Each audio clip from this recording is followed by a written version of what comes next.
Well, we're coming up to the craft cabin.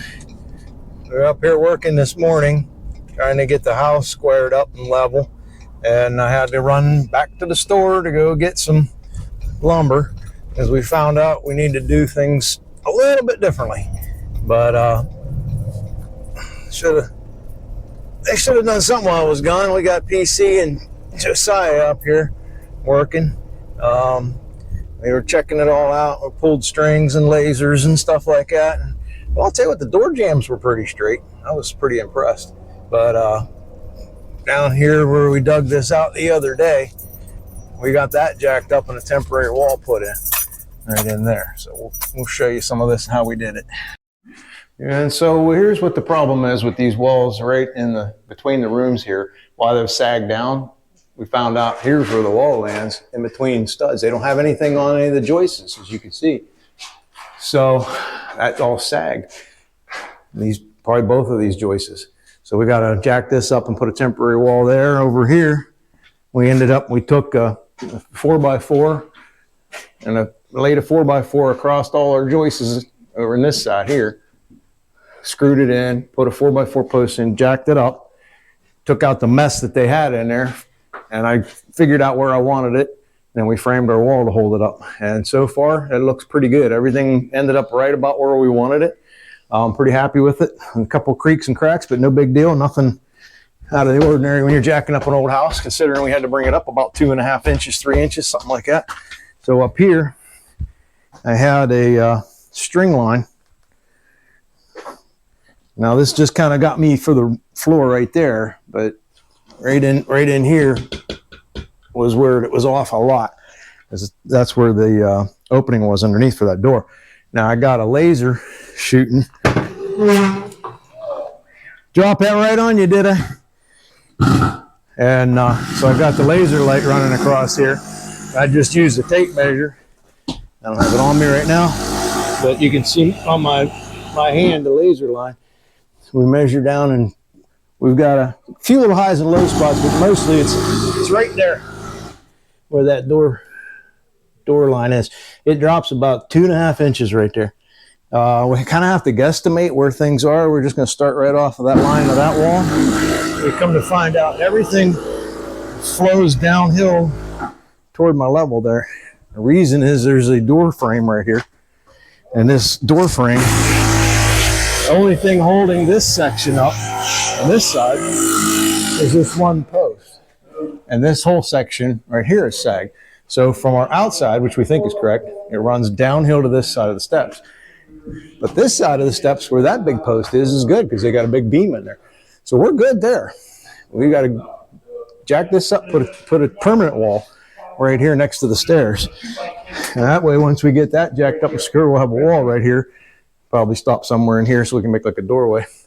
And should have it pretty good. I'm really happy that a lot of these door jambs are actually level. So we're going to keep working away at this. So amazingly enough, we had our 4x4 over here going across two joists, and they're jacking it up, and it broke the 4x4. I mean, they brought this up a good bit. We were within like an inch and a half from being where we need to be. It's at 4 inches on my tape, if you can see it, the laser line. It's a little over 4. We want to get that up to about 2. Back here, well, we're at 2.5. We still got to bring this side over here up too, so because this thing still slopes off toward the middle of the house, but we can get a temporary wall in there and get it close. I think like right in the middle of this room, I'm at 2.25 there too, so that's good. So if we can get it to 2.25, we'll be doing good. That's what we're gonna aim for. We'll aim for 2.25 right here, and we're at 4. So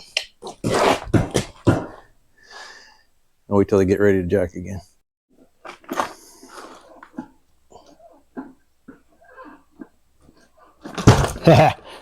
It definitely did something.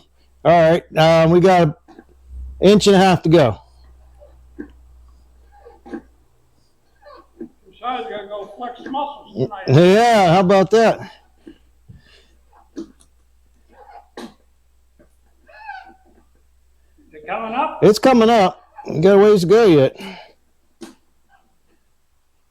An inch and a quarter actually would be good. I'm hearing some creaking. How's that 4x4 doing? It's doing okay this time. Well, I can actually swing this door now in and out, so you guys are doing something right. It looks a ton better, but we still got to come up more. Keep her going. Oh, easy, easy. And we got to come up. A little bit more.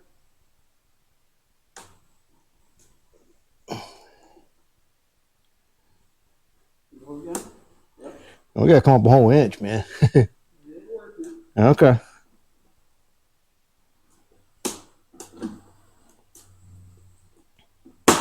Woo! Is that 4x4?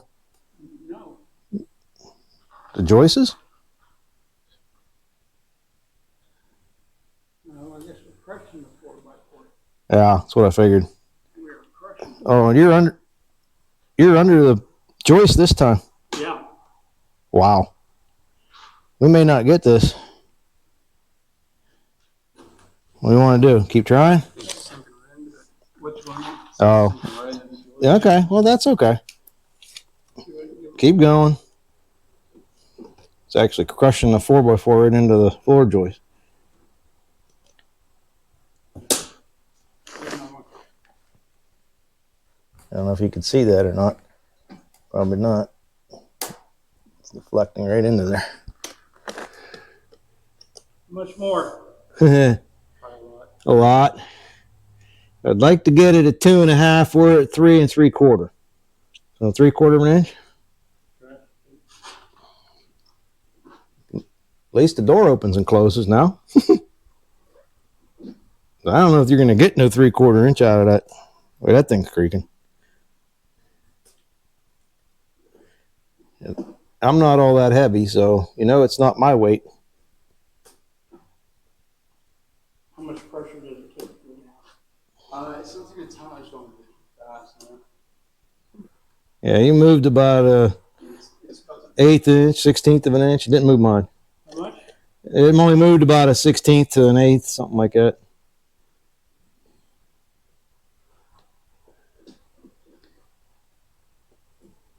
Slow and steady wins the race, right?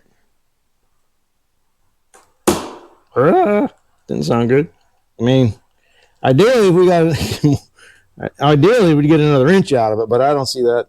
I don't see. We're going right up into the. Yeah, we're at 3 and a heavy half, and 2.5 is what the other sides of this. So there's a whole inch roll in this floor. Not that it doesn't. Yeah, it's definitely needs to go up about another inch right there. Yeah, we gotta get another inch out of it.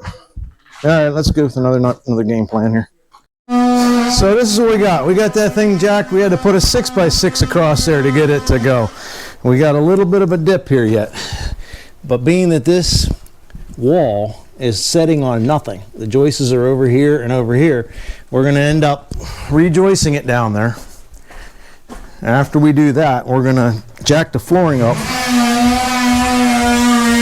and put blocks across from joist to joist to support the floor. And of course, it rained. It was a nice little flash flood down here, and I couldn't get the camera fast enough, but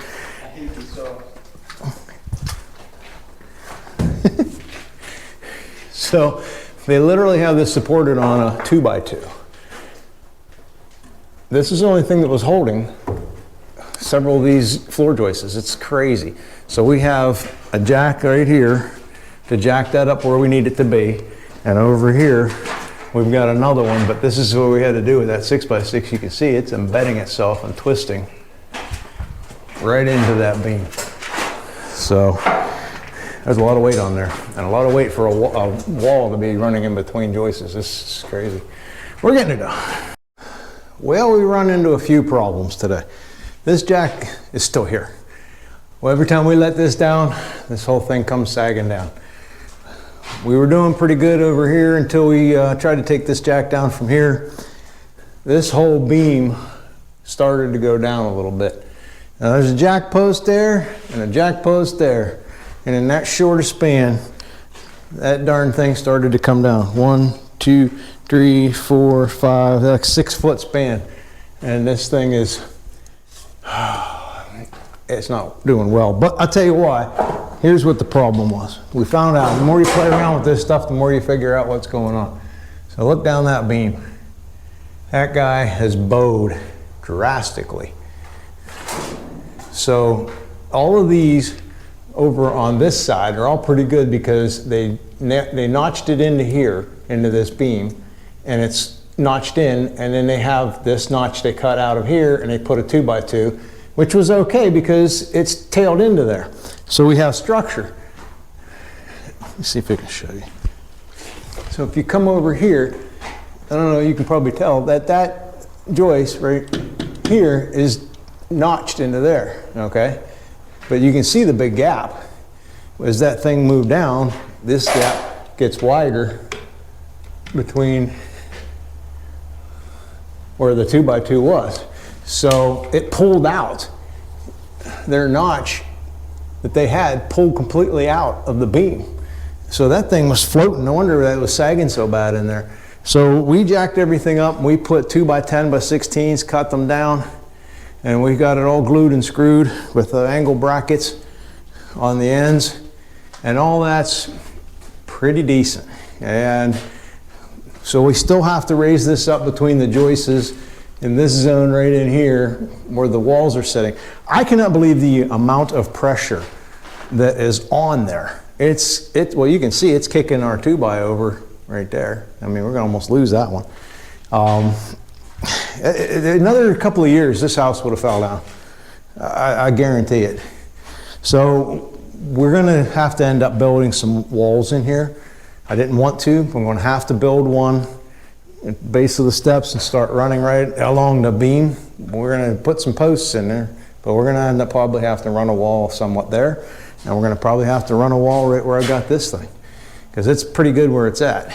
So that's the only way of doing this, unfortunately. And then we got to build a wall right here where this post is.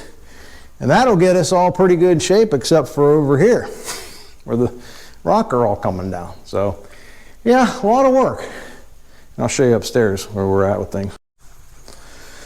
All right, so the problem we're fighting is that wood was not kiln drying.